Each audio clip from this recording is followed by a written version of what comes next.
Jesus was once again deeply troubled within himself. He came to the tomb. It was a cave, and a stone was placed in front of it. "Take away the stone," said Jesus. "But Master," said Martha, the dead man's sister, "there'll be a smell. It's the 4th day already." "Didn't I tell you," said Jesus, "that if you believed, you would see God's glory?" So they took the stone away. Jesus lifted up his eyes. "Thank you, Father," he said, "for hearing me. I know you always hear me, but I've said this because of the crowd standing around, so that they may believe that you sent me."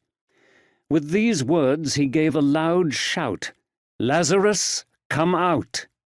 And the dead man came out. He was tied up hand and foot with strips of linen, and his face was wrapped in a cloth. "Untie him," said Jesus, "and let him go."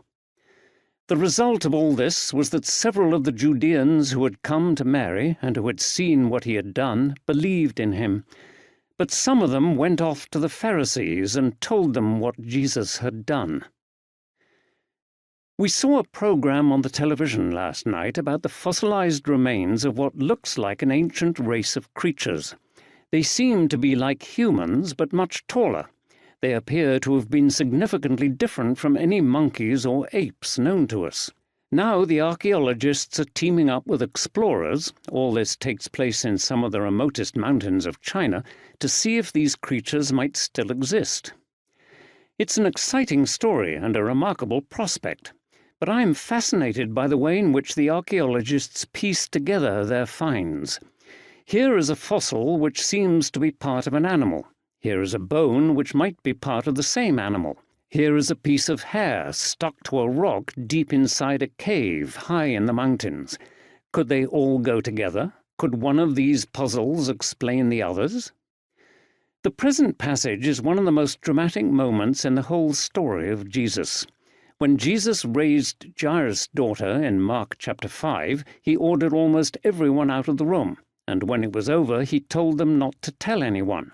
Now he stands in front of a large crowd, puts his reputation on the line, and shouts to Lazarus to come out.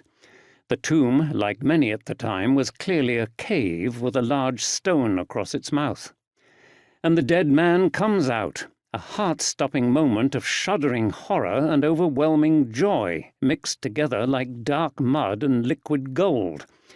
All this is hugely important. If we don't feel its power and find ourselves driven to awe and thanks and hope, then either we haven't learned to read or we have hearts of stone. There must have been many other newly buried people Jesus didn't attempt to raise. There is a mystery about this moment which is bound up with the mysterious uniqueness of Jesus' own work. He brought God's love and power into sharp and clear focus in one small place. Only then would it go out into the rest of the world. This passage raises these questions for us quite sharply.